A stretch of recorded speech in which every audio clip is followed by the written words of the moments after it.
Si queremos englobar la diabetes en dos grandes grupos, la mencionamos tipo 1 y tipo 2, ¿no? Designarla así mismo. Recordad, diabetes tipo 1 y tipo 2 se designan en números, no se designan en romano. En números romanos, no. No. Tiene que ser 1 y 2, no en romano. Bien, asimismo tiene que designarse tipo 1, tipo 2. Ustedes ven que hasta en el examen de residencia le ponen en romano. Está mal. Es tipo 1, tipo 2. Bien, así se designan los nombres de la diabetes. Tanto la diabetes tipo 1 como la diabetes tipo 2 vienen precedidas por una fase de homeostasis anormal de la glucosa. Ambas vienen por las llamadas intolerancia a la glucosa en ayuna, intolerancia a la glucosa. Ambas vienen con eso, lo que se conoce como prediabetes, ¿no? Muchas inician así. Ambas pueden ser precedidas por estas fases de anormalidad en la homeostasis de la glucosa, ¿verdad? Ahora, ¿a qué se debía o a qué se debe principalmente la diabetes tipo 1? Deficiencia completa o casi total de la insulina. Ese mecanismo principal. Ahora, la diabetes tipo 2 es un poquito más compleja. Hay varios trastornos que se juntan. Por ejemplo, grados variables de resistencia a la insulina, que es el principal, menor secreción de dicha hormona, una mayor producción de glucosa por el hepatocito, por el hígado, ¿no? Bien, o una insulina de mala calidad. Varios trastornos se unen. Varios trastornos se unen. Diversos defectos genéticos y metabólicos están asociados a la secreción, alteración de la función de la insulina. Al final terminan o culminan desarrollando hiperglucemia, lo que se conoce como diabetes tipo 2. Es una diabetes poligénica, es multifactorial. Bien, la tipo 2 es precedida por esa anormalidad en la homeostasis de la glucosa. Ya hablé un poquito de que los pacientes presentan intolerancia a la glucosa en ayuno o intolerancia a la glucosa al azar, ¿no? Intolerancia a la glucosa, intolerancia a la glucosa en ayuno. Anteriormente, todo este conjunto se le conocía como prediabetes o diabetes en riesgo o riesgo de diabetes. Todavía la guía ADA menciona el término prediabetes. Aquellos pacientes que tenían intolerancia a la glucosa en ayuno, intolerancia a la glucosa al azar y una hemoglobina glucosilada en valores elevados. Vamos a ver más adelante cuáles eran sus criterios para considerar el diagnóstico de prediabetes, ¿no? Prediabetes. La tipo 1, destrucción. Destrucción de las células beta, lo que origina déficit absoluto o casi total de la insulina. ¿Verdad? ¿Verdad? En la tipo 1. Bien, la diabetes tipo 1 y la diabetes tipo 2 presentan estas fases, ¿no? De anormalidad en la homeostasis de la glucosa. Por ejemplo, aquellos pacientes que presentaban una glucosa en ayuna aquí, ¿verdad? Glucosa en ayuna, entre 100 y 125 miligramos sobre decilitro, se decía que tenían riesgo ya. Miren, aquellos pacientes ya tienen un riesgo elevado de desarrollar diabetes ya, ¿no? Era el estado prediabético. Ahora, aquellos pacientes también que tenían una glucosa al azar o una glucosa a las 2 horas de haber administrado 75 gramos de glucosa entre 140 a 199 miligramos sobre decilitro, se decía también que tenía riesgo aumentado de tener diabetes o intolerancia a la glucosa al azar, lo que se conoce también como estado prediabético, ¿no? Ahora, aquellos pacientes también que presentaban una hemoglobina glicada, una hemoglobina A1C, entre 5.7 y 6.4%, también se decía o se dice que es aquel paciente que tiene riesgo de desarrollar diabetes a largo plazo, ¿no? Era el estado conocido como prediabetes, prediabético, ¿no? Esto todavía sale en los exámenes de residencias. Lo normal es una glucosa en ayunas por debajo de 100. Una glucosa a las 2 horas, después de administrar una glucosa en 75 gramos o al azar, menor a 140. O una hemoglobina glicada menor a 5.6. Era lo normal. Ahora, ya se decía que era diabético cuando presentaba una glucosa en ayuna mayor a 120, mayor o igual a 126, una glucosa a las 2 horas o al azar mayor de 200, mayor o igual a 200, o una hemoglobina glicada mayor o igual a 6.5%, ¿no? Son los criterios para el diagnóstico de diabetes. Ahora, hay un criterio que no necesita confirmación, porque uno solo positivo necesita confirmación en un día diferente, en un día separado, necesita confirmación. Si es prediabético, necesita confirmación igual. Hay que confirmar. Una prueba que se realiza mucho para tratar de confirmar, que se reserva para esos casos, es la glucosa a las 2 horas, la intolerancia a la glucosa, una prueba de intolerancia a la glucosa. Se dan a tomar 75 gramos de glucosa al paciente y se mide la glucosa a las 2 horas. Una basaria a las 2 horas, ¿no? Esa prueba se reserva para confirmar los casos sospechosos, para tratar de confirmar. Ahora, si la prueba es inconclusa, debe repetirse en un día separado, al otro día, ¿no? Debe repetirse. Debe repetirse. Una sola prueba no hace diagnóstico, debe repetirse. 2 pruebas hacen el diagnóstico de diabetes, pero una dudosa y otra positiva hacen dudosa la prueba como tal, el diagnóstico como tal, y necesita confirmación. Ahora, hay situaciones en las cuales no se necesita confirmación. Por ejemplo, un paciente con glucosa al azar mayor de 200 y con signos y síntomas catabólicos de la diabetes como poliuria, polidixia, polifagia, no necesita confirmación y se considera diabético. Aquí no necesita confirmación. Un paciente que está en cetoacidosis diabética no necesita confirmación. Un paciente que está en estado hiperosmolar hiperglucémico no necesita confirmación. Un paciente con una glucemia por encima de 300, entrando en cetoacidosis, no necesita confirmación. Ya es diabético. Ya no necesita confirmación.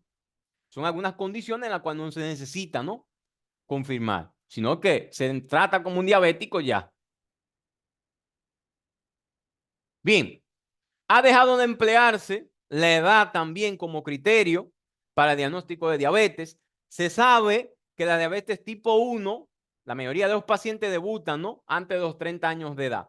Por aquí vamos a que puede confundirse con una MODI. Sin embargo, hay ciertas diferencias. La tipo 1 debuta necesitando insulina en cetoacidosis, necesita insulina desde un principio.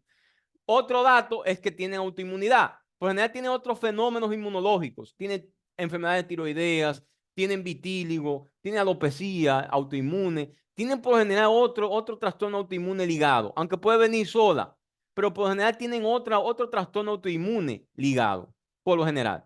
Bien, hay casos de diabetes autoinmunitaria que debutan a cualquier edad. De ahí el término LADA, diabetes autoinmune latente del adulto. Por eso la edad se ha dejado de utilizar como parámetro para el diagnóstico de diabetes tipo 1. Sin embargo, hay que tomar en cuenta que casi todos los pacientes con diabetes tipo 1 debutan antes de los 30 años de edad, ¿verdad? Por lo general. Ahora, un 5 a 10% de las personas que tienen más de 30 años de edad tienen diabetes tipo 1, lo que se conocía como LADA.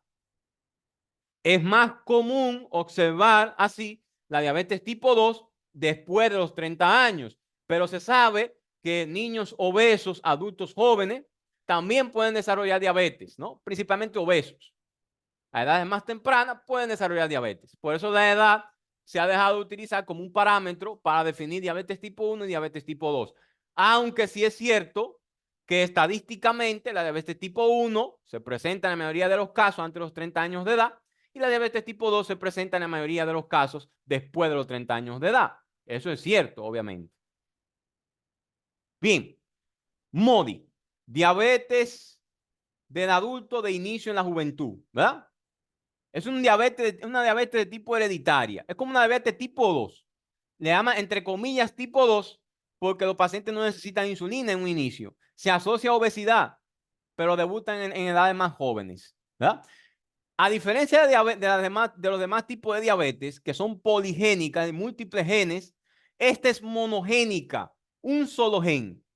El diagnóstico se realiza haciendo esos marcadores, esos genes, ¿no? Factor de transcripción de patrocito tipo 4, el gen de la glucoquinasa, se diagnostica así, pero son caros y por general no lo utilizamos nosotros en la práctica clínica como screening. No lo utilizamos, por lo general. ¿Verdad? Diabetes, MODI. Miren, ¿Cuáles son las características de la MODY? Se transmite de herencia autosómica dominante, es decir, tiene varias generaciones, debutando con hiperglucemia antes de los 25 años de edad.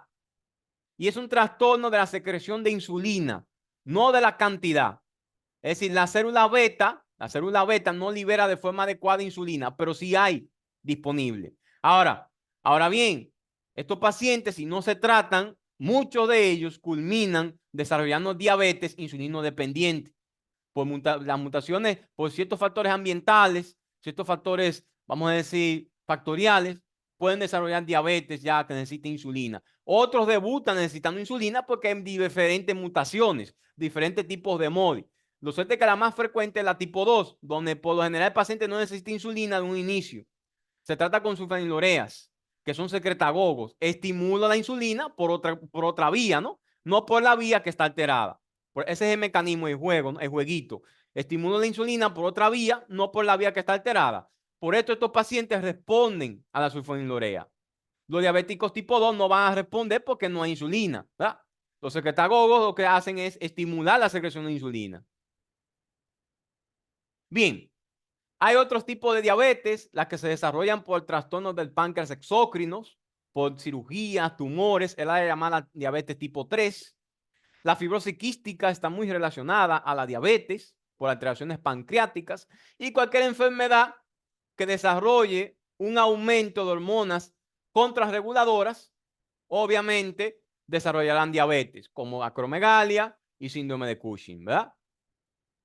La destrucción de los islotes pancreáticos se ha atribuido a infecciones virales. Ya mencioné 3 tipos de infecciones virales comunes en el desarrollo de diabetes: rubeola, citomegalovirus y virus Coxsackie, desde la infancia, muy importante. En Japón hay un tipo de diabetes tipo 1, valga la redundancia, llamada diabetes fulminante. Estos pacientes debutan con un estado de cetoacidosis grave.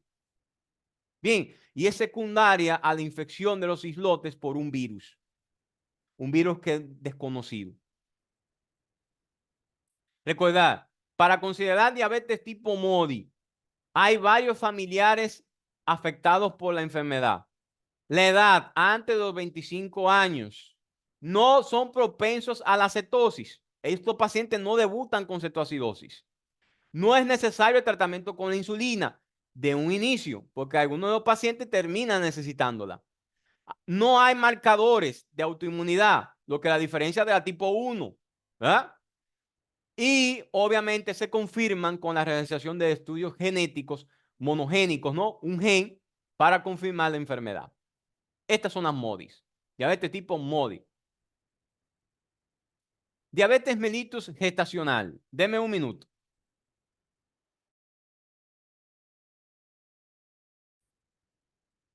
Diabetes mellitus gestacional. Miren, es aquel tipo de diabetes, como su nombre lo dice, que se desarrolla durante el embarazo, principalmente en el último trimestre o entre las 24 a 28 semanas de gestación. La resistencia a la insulina está relacionada con múltiples factores, múltiples alteraciones metabólicas durante el final del embarazo, ¿verdad? Aumenta necesidades de insulina, por ejemplo, el lactógeno placentario hace que necesite un aporte mayor de insulina a la paciente, puede provocar intolerancia a la glucosa y por ende diabetes, ¿no? Se presenta alrededor de 7% de los embarazos en Estados Unidos. Recuerden que los libros solamente tienen estadísticas de Estados Unidos y Europa. Tiene un riesgo sustancial entre el 35 a 60% de padecer diabetes, es decir, toda paciente que desarrolló diabetes gestacional tiene riesgo de 35 a 60% de padecer diabetes en los siguientes 10 a 20 años después del diagnóstico. Es un riesgo. Una paciente embarazada, un feto macrosómico, una mujer embarazada que tuvo diabetes gestacional, tiene que someterse a screening para, obviamente, descartar o tratar la enfermedad una vez aparezca. Bien, ¿cómo se hace el diagnóstico de diabetes gestacional? Hay 2 métodos. Está la prueba de un paso y está la prueba de los 2 pasos. La prueba de los pasos es algo que se conocía como test de O'Sullivan o se conoce como test de O'Sullivan, ¿verdad? Sí, por ejemplo, las estadísticas que hay de República Dominicana son del ministerio. Sin embargo, ustedes saben que los exámenes de residencias lo sacan de los libros, ¿no? De los libros de Harrison y los demás. Puede ser que aparezca alguna preguntita con relación a eso. Puede ser que aparezca con relación a la estadística de acá, que suelen poner a veces, suelen poner, ¿verdad? Exacto.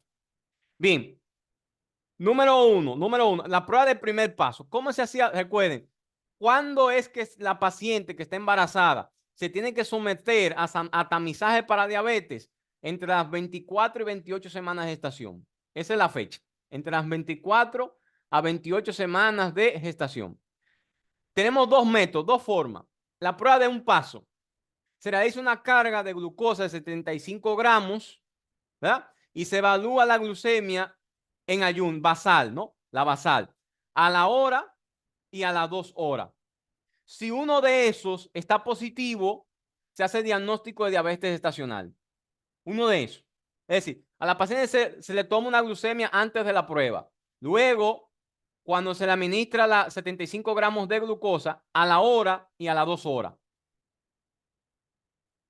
Muy importante, ¿no? Si uno de esos está positivo, se hace el diagnóstico. Como esta prueba resultaba a veces con falsos negativos, porque muchas pacientes terminaban desarrollando diabetes luego por otros factores y lo demás, la mejor prueba es la prueba de los dos pasos. ¿En qué consistía la prueba? ¿En qué consiste la prueba de los dos pasos? Primero se administra una carga de 50 gramos de glucosa, ¿verdad? 50, obviamente una glucemia en ayuno, basal, ¿no? En ayuno. Se le administra una carga de 50 gramos de glucosa a la paciente. Si la paciente luego de una hora de administrársele esa carga de glucosa presentaba una glucemia mayor a 140, se sometía entonces, se iba al otro paso. El otro paso era administrar 100 gramos de glucosa y aquí nos vamos a la hora, a las 2 horas y a las 3 horas. Si una de esas se presentaba positiva, entonces daba el diagnóstico de diabetes gestacional. Prueba de un paso, prueba de dos pasos. Primero 50 gramos de glucosa. Si la glucosa está por encima de 140, se somete a la paciente entonces a otra carga, 100 gramos de glucosa, y calcular la glucemia a la hora, a las 2 horas y a las 3 horas. Si una de esas daba positiva, entonces así diagnóstico de diabetes gestacional. Bien. De forma epidemiológica y consideraciones mundiales, 80% de los pacientes que tienen diabetes son por lo general de bajos ingresos o de ingresos intermedios, por lo general. La mayoría de los individuos con diabetes tienen una edad comprendida entre los 40 y 59 años de edad. La prevalencia de diabetes tipo 2 es mayor, obviamente es más frecuente la diabetes tipo 2 y se da en ciertas islas en determinados puntos del mundo, ¿no? Islas del Pacífico, en el Medio Oriente, en zonas intermedias de la India y en Estados Unidos. La incidencia es máxima en estas regiones. Ahora, hay poblaciones indígenas que por lo general tienen mayor incidencia que cualquier población abierta de Estados Unidos. Y además, la diabetes tipo 2 ocurre a edades más tempranas en ciertos grupos étnicos. Por ejemplo, en caucásicos no hispanos ocurre de forma más temprana. Ahora, los hispanos o latinoamericanos tenemos riesgo de desarrollar diabetes también. Somos una población en riesgo. Los norteamericanos, principalmente de descendencia africana, tienen mayor riesgo de desarrollar diabetes. Los caucásicos tienen mayor riesgo de desarrollar diabetes a edades más tempranas que los pacientes afroamericanos. La diabetes ocupa la principal causa de muerte a nivel mundial por una enfermedad crónica, ¿no? La diabetes. El diagnóstico de la diabetes, de acuerdo a la ADA y a las ligas internacionales contra la diabetes, debemos entonces categorizar al paciente en varios grupos, ¿no? Por ejemplo, la tolerancia a la glucosa se puede clasificar en 3 categorías. Por ejemplo, homeostasis normal, ¿no? Aquellos pacientes que no tenían alteraciones. La diabetes y la homeostasis alterada, lo que se conoce como prediabetes. Ahí está, normal, diabético y prediabético. Bien, la tolerancia a la glucosa se puede valorar utilizando la glucosa plasmática en ayuna y la hemoglobina glicada o la respuesta a una carga oral a la glucosa, ¿verdad? ¿Cómo se define la tolerancia normal a la glucosa? Paciente con glucosa en ayuna menor a 100, paciente con glucosa en plasma, es decir, al azar, menor de 140, o después de una carga de 75 gramos de glucosa a las 2 horas, menor a 140, o una hemoglobina glicada menor a 5.7%. Esto es lo normal, ¿no? Para considerar un paciente que tiene tolerancia normal a la glucosa. Ahora, cuando un paciente entraba en la clasificación de prediabetes o homeostasis anormal de la glucosa, aquellos pacientes que tenían glucosa en ayuna entre 100, mayores de 100, ¿verdad? Pero menores a 125. Se le llamaba glucosa en ayuno anormal. Pacientes que tenían concentraciones en glucosa al azar o a las 2 horas después de administrar 75 gramos de glucosa, mayores o iguales a 140, pero menores a 199. Y se le llamaba intolerancia a la glucosa o al azar. Y una hemoglobina glicada entre 5.7 y 6.4. Estos pacientes entraban en los grupos de alto riesgo para diabetes, los prediabéticos, ¿no? Ahí vemos los términos: prediabético, riesgo aumentado de diabetes o hiperglucemia intermedia. Estos eran los términos que se utilizaban antes para definir este tipo de estado patológico. La prueba de sobrecarga oral a la glucosa es un método válido, ¿verdad? Pero por lo general no se utiliza en todos los pacientes. Nosotros reservamos este método para confirmar los datos dudosos, para confirmar. Por lo general, el diagnóstico de diabetes se hace con glucemia en ayuna, al azar y una hemoglobina glicada. Por lo general, es lo que vemos en la práctica clínica. Bien, cuando un paciente se justificaba para decir que era diabético, una glucemia en ayuna mayor o igual a 126, una glucosa al azar o después de 2 horas a la reacción de la glucosa mayor o igual a 200 y una hemoglobina glicada mayor o igual a 6.5%. Puede salir una pregunta con relación a la hemoglobina glicada, ¿eh? Le pueden poner el porcentaje, ¿cuándo se considera diabetes? Bien, ahora, un paciente que tenga una glucemia al azar mayor de 200 y tenga síntomas clásicos de diabetes, no necesita confirmarse más nada y debe ser tratado como un diabético. Bien, un caso clínico que le ponen en examen de residencia: paciente con poliuria, polidixia, polifagia, tiene glucosa a más de 100, es diabético. Ya no necesita más pruebas, es diabético. Bien, aquí vemos los criterios de la ADA, que son los mismos que nos establece el libro, ¿no? Glucemia en ayuna mayor o igual a 126, glucemia a 2 horas postpandriado después de los 65 gramos de glucosa, mayor o igual a 200, glucemia al azar por igual, ¿verdad?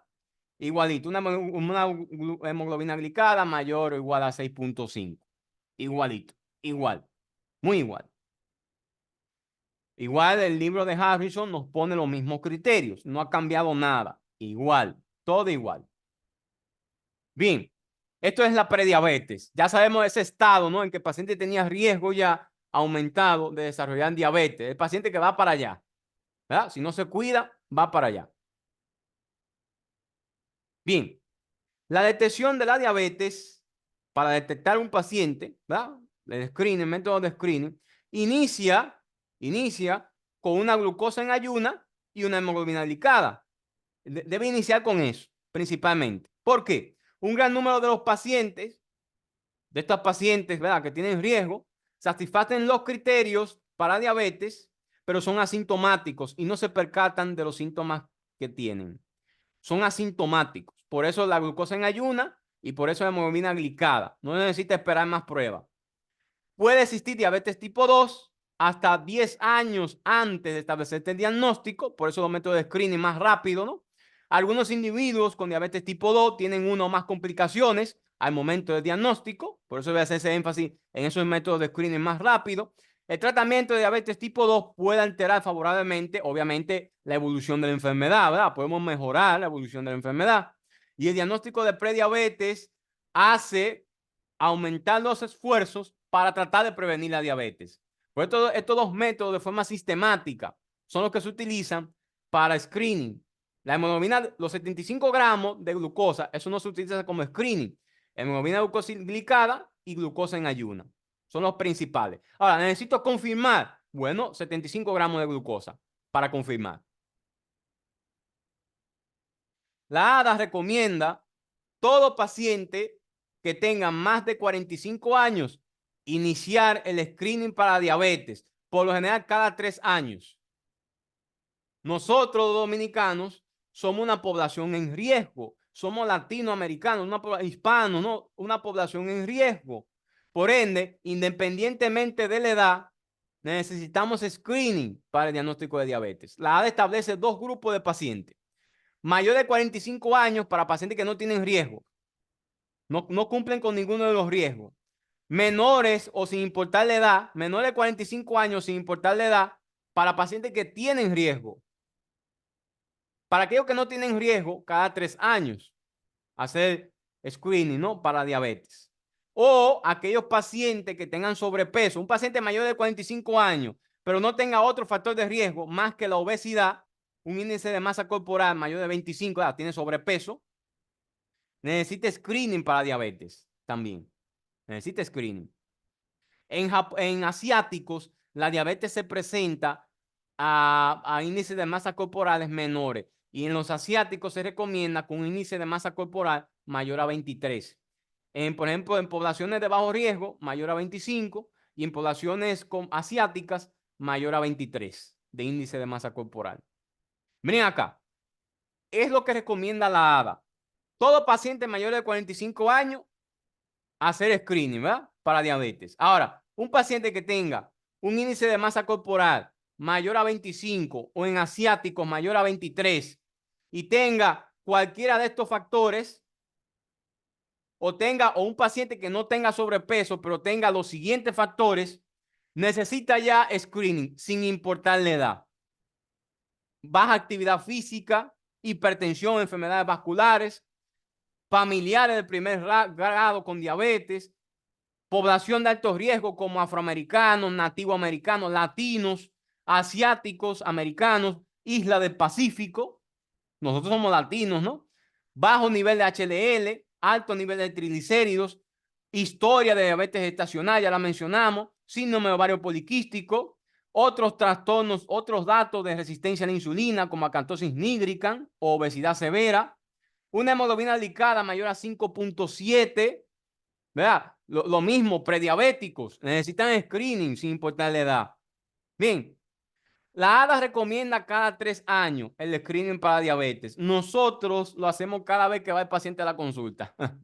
Cada vez que va el paciente a la consulta, una glucosa no cuesta nada, ¿no? Lo hacemos nosotros. Pero la ADA recomienda, recuerden eso, si lo ponen en el examen, es cada 3 años. Es lo que recomienda las guías. Los libros recomiendan cada 3 años el screening para diabetes. Bien, los pacientes diabéticos pueden tener complicaciones crónicas. Para, por ejemplo, retinopatía, algo muy importante. Para el screening de retinopatía tienen que someterse a un fondo de ojo y se recomienda en pacientes con diabetes tipo 1 cada 5 años después del diagnóstico. Para pacientes tipo 2 en el momento del diagnóstico. ¿Por qué? Porque los pacientes con diabetes tipo 2 ya tienen complicaciones cuando se hace el diagnóstico. Por eso se recomienda desde que inicia la diabetes, de que se diagnosticó de diabetes, hacer un fondo de ojo. Para diabetes tipo 1, hacer un fondo de ojo después de los 5 años de diagnóstico. Bien, para los demás, anualmente debe hacerse pruebas para descartar. Para neuropatía, anualmente, por ejemplo, para nefropatía, albúmina en orina, creatinina, urea, ¿no? Principalmente albúmina, orina, ¿no? La microalbuminuria. Para neuropatía anual, pie diabético, evaluar los pies, prueba de monofilamento, prueba de vibración del talón, con el diapasón, ¿no? Anual se recomienda. Para retinopatía, entonces, una vez ha sido diagnosticado de diabetes tipo 1, a los 5 años, después al año, anual, y para diabetes tipo 2, de una vez desde que se diagnostique y de forma anual el fondo de ojo, ¿verdad? Igual todo para los pacientes diabéticos, de forma anual. Aquí vemos lo mismo, factores de riesgo para desarrollar diabetes. ¿Cuáles pacientes necesitan screening sin importar la edad? pacientes con antecedentes familiares de diabetes, primario, ¿no? Primer orden. Obesidad, ya vamos a la obesidad en nosotros 25, en pacientes asiáticos mayor de 23. Inactividad física, la raza de alto riesgo, raza negra, afroamericano, ¿no? Hispano-estadounidense, americano nativo, ascendente de asiático, de la isla del Pacífico, ¿verdad? Son las poblaciones de alto riesgo. Pacientes con el diagnóstico de prediabetes, antecedente de diabetes estacional o un hijo macrosómico, pacientes con hipertensión, pacientes con colesteroles, alteraciones de colesterol, síndrome de ovario poliquístico, antecedentes de enfermedad cardiovascular, necesitan hacer screening sin importar la edad. Aquí no importa la edad. Si no tiene nada, por encima de los 45 años, recomiendan. Bien, cada 3 años. Patogenia. La patogenia de la diabetes en realidad puede ser compleja, pero aquí yo le resumí un poco para irnos al punto central, ¿no? Con relación a la fisiopatogenia de la diabetes. Deme un minuto, muchachos.